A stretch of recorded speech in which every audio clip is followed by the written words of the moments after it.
Coach Eli here with Unbroken CrossFit. In my last video, I talked a little bit about progressive overload and some methods I use to track that for my programs. A squat-specific CrossFit plan that had a 4-week program in which we were tracking movement categories as our progressive overload. 10 to 20 sets of knee dominant or squatting like activities in week 1, progressing to somewhere around 30, maybe more sets of a knee dominant or squatting like activity by week 4. So even if the intensity and weight stayed exactly the same, we're still overloading that movement category, thus building more volume for our squats. The other alternatives is we could look at time domains. So if most of our activities are trying to be about 80% under 2 minutes and 20% is over 2 minute duration, then on week 1, we started somewhere around an even split of under and over 2 minutes. And then by week 4, we progressed towards most of our activity taking place under 2 minutes. We also can look at total percentages moved. So in week 1, if most of or if it's an even split between under 60% 1RM activities and over 60%, and then over the course of 4 weeks, we're increasing to most of our activities being completed over 60% of our 1 rep max. Thus, again, if all other variables stay the same, we are still progressively overloading that program. The point being is we're just trying to find a minimum effective dose and take you up to a maximum effective dose for the program and intentions we have in mind. So depending on the individual's goals, what you're going to end up changing is the movement categories, the relative percentages, or the relative durations of the given bouts of exercise. So 3 different ways you can kind of address progressive overload. If I take a snapshot of my 4, 8, whatever week program, and I can list the total movement categories taking place, and I think it's a squatting specific program, but I find that there's more hip dominant or horizontal pressing or something of that nature, more of those movement categories accumulated over the 4 weeks, then it's not really a squatting program if most of my volume and potential intensity and relative percentages are being placed on a different movement category than something that's knee dominant or squat-like. So how do we define kind of where movements are going to fall into a movement category, or to ensure that whatever we write is actually competently using that category, so I don't have a CrossFitter with back squats on Monday and Friday, deadlifts on Wednesday, but they end up deadlifting 3 times a week. It's just 2 of those days the bar happens to be on their back. So we can look at this at a structural and a functional standpoint. Function. So you can think of structure as basically like your anatomy. So what is the constraint of this system? Well, it's going to be my bones. They're going to limit my total available range of motion based on the shapes that one bone makes when meeting the other. So those shapes are going to have a limited range of motion that they can move around one another. Your nervous system is going to dictate the total allowance within the constraint of the structure or your skeleton. If we want to improve range of motion, 1, we kind of need to know how the skeleton is being stacked or orientating itself relative to its other parts. We can break this up into 2 categories. We have our axial skeleton and our appendicular skeleton. So axial skeleton, you can kind of think as just like the setup of your car. So what is going to be kind of like the basis, the foundation for everything to attach to or sit on. So you can think skull, down your spine, down to your sacrum. That's essentially like a little snake. You are a snake, and that's your axial skeleton. Your appendicular skeleton is going to be everything that attaches to that. So your axial skeleton is going to dictate your center of gravity. The appendicular skeleton is going to accommodate what the axial skeleton is trying to do to maintain some upright center of gravity, keeping you balanced, keeping you from falling over. Got the muscles in charge. We can look at this from 3 different planes. So we have our sagittal, our transverse, and our frontal plane. So again, if the axial skeleton is kind of the sitting or dictator for how this structure is set or the foundation for it, we want to look at what muscles are in charge of each of these planes of motion, or at least have the dominant leverage in these planes of motion, and how we can utilize those to better position our axial skeleton so that we can increase range of motion on the appendicular skeleton if that is your goal. Now, Now, given the individual, some individuals may be looking for improved range of motion for freedom of movement, dispersing tissue stress, preventing injury, these sorts of things. Others may be looking to reduce range of motion for increased force production or straight up limiting range of motion, so that's less they have to concern themselves with. If they got too low in a squat, that's more they have to make up for. So force production, range of motion, kind of opposite ends of the spectrum. In order to produce more force, we have to compress. When we compress, we are giving away range of motion because we don't want to have to worry about additional movements taking place when I'm trying to produce the highest amount of force possible. Again, depending on your goals, there's probably going to be a fine line somewhere in there where you're going to want to spend most of your time. So as we're in strength training type programs, we're limiting range of motion and improving force production. And then depending on your interventions or accessory work, you are potentially regaining range of motion, potentially dispersing tissue stress, and maybe limiting total force production available. We can work to get the most out of what we need as it relates to our goals. Once again, we have our axial skeleton or appendicular skeleton. Axial skeleton will be our foundation. Appendicular skeleton is going to accommodate whatever the axial skeleton is doing. If I want to get a better understanding of how to manipulate the structure, I need to know what muscles are involved in controlling what plane of motion. So if I'm looking at sagittal, these are going to be your gravity resistors. Sagittal plane is kind of like your front to back motion. So hamstrings keep me from falling forward, and my abs keep me from falling backwards. So those are kind of going to be our two heavy hitters. Abs and hamstrings. Again, these can be great muscle groups for getting our axial skeleton in a position that gives us just a little more leverage or helps us get our circumference of our rib cage better aligned with circumference of our pelvis, resulting in better intra-abdominal pressure, or just our ability to manage pressure appropriately.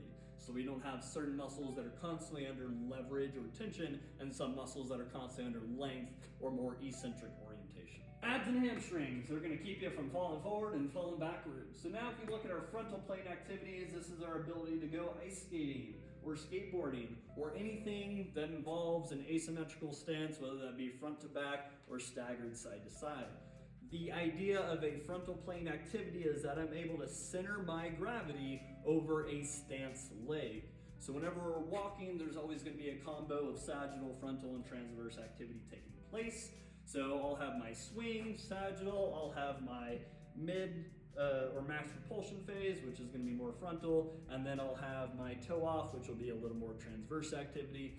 Point being, frontal plane is your ability to produce force into the floor on one side of your body while yielding or leaving on the other side of the body. So if internal rotation is force production down and external rotation is a yielding activity or absorbing of force or leaving the floor, then to have appropriate frontal plane mechanics or competency, I need to be able to internally rotate on the side that I'm trying to stand on, or ice skating, or skating, or whatever. So what we'd be looking at there would probably be adductor magnus, glute med, and internal obliques. So once again, axial skeleton or structure, appendicular skeleton is going to accommodate to try and maintain some relative center of gravity so you don't look lopsided or super weird walking forward. If we want to change the structure or manipulate or affect the structure in any sort of degree, we need to know what planes of motion are involved in our movement, what muscles predominantly leverage those planes of motion, and how I can get those muscles to reestablish a length-tension relationship that gives me a better center of gravity, potentially providing more range of motion, or giving me a better starting place that I can compress to produce force in. So we have our sagittal being abs and hamstrings, gravity resistors, keep us from falling forward and falling back.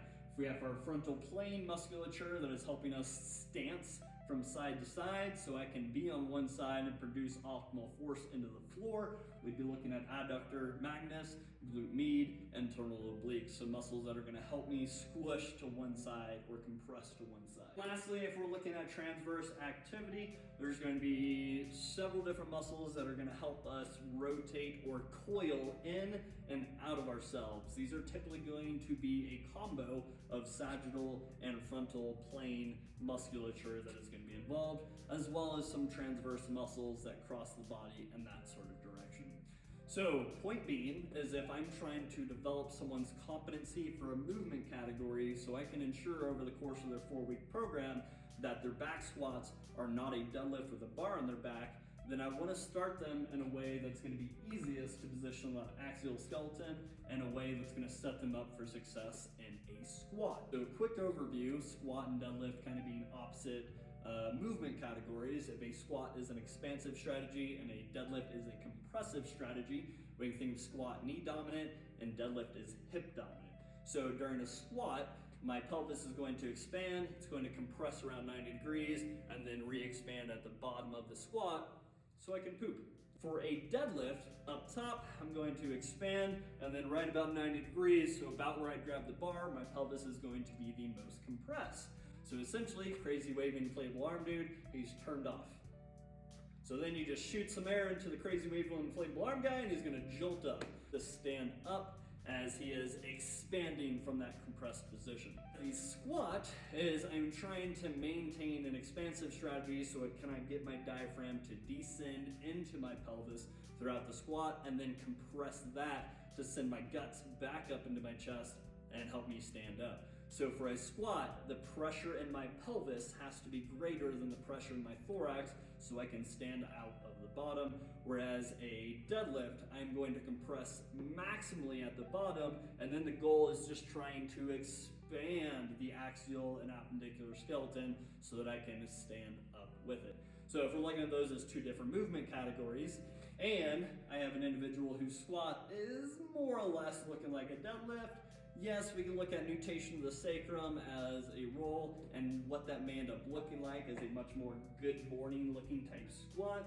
We can also ask them, hey, what muscles are you feeling mostly during this? Which is going to be much easier on them if it is not super heavy and also a slow eccentric, potentially slow concentric, just giving them a little more sensation of the muscles involved. If they're telling me they're not really feeling their quads or they're feeling a lot of back and hamstrings, I can kind of assume that that's not really a knee dominant squat. It's more like a deadlift with a bar on their back. So if I want the quads being the dominant movers in the squat, I need to ensure that the thorax stays stacked on top of the pelvis so that my back erectors don't have to catch leverage because I'm sending my butt back. We've kind of defined the difference between squat and a deadlift and what features in a squat may end up making it look like a deadlift.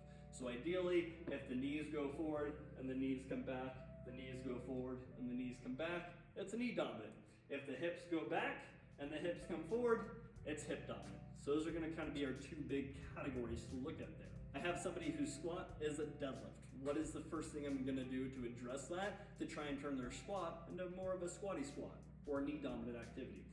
Well, I'm gonna address the axial skeleton down the sagittal plane and see if I can get their front and back or their gravity resistors to position the thorax over the pelvis more appropriately. As to say, we can get them out of an extended bias and get them on their heels so their center of gravity comes back, and this helps them stack a little bit better so we're not disassociating abdominal leverage, we're not dumping our pelvis forward, disassociating hamstring leverage.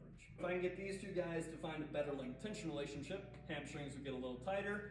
Hopefully, I can touch the ground and feel tight here. I don't want to be tight here, and I don't want to be able to palm the floor. So I want to have this nice length tension relationship that sets my pelvis up to a more natural resting position with more tension in the hamstrings. If I can put my palms on the floor, then my strength to deadlift is going to be much more minimal the closer I get to that shortened range of motion. The opposite can also be true. If I can't quite touch the floor, then my strength is going to be limited on that deeper range of motion. So if that bar is a little lower than I can touch with straight legs, and my pull off the floor will probably be the weak component there. Establishing a new length tension relationship that best sets you up for success. So if I get their abs and hamstrings on in an easy position, low gravity maintenance and more constraints or references, so laying on their back in a 90-90, I can get hamstrings and abs involved pretty easily. I'm gonna progress that to a more gravity intensive or gravity demanding position, like standing.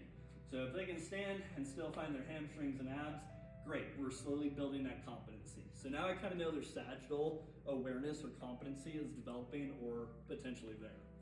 Next, we're going to check out our frontal plane mechanics And are they actually able to acquire relative movements at the joints? So if they can show me that they can internally rotate on one side, I know they're externally rotating on the other.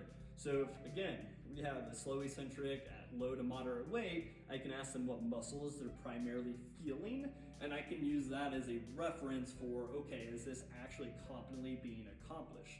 Can I get them into a low gravity maintenance, lots of references, so laying on the floor for some sort of single leg or single arm activity, in which one side is internally rotating, thus the other side is externally rotating. Now I'm again building competency in our frontal plane mechanics and the muscles that have predominant leverage there. Lastly, we check out some transverse activity and see if there's any major discrepancies from side to side. In most cases, if I get the sagittal plane and the frontal plane to look and feel competent, as to say it looks mechanically correct to me and it feels like the muscles that I'm wanting for them to feel, then chances are the squat and the deadlift are going to start to separate themselves. They can help disperse tissue stress by performing the same categories in different stances, and then we're just going to be that much more successful with the intended bias or design of the program. If it's a squat-oriented program, and I've covered my checklist of their sagittal competency, frontal plane competency, then I can trust on Monday and Friday their back squats, front squats, whatever squats are going to be squatty squats that will train knee-dominant tissues or musculature involved there.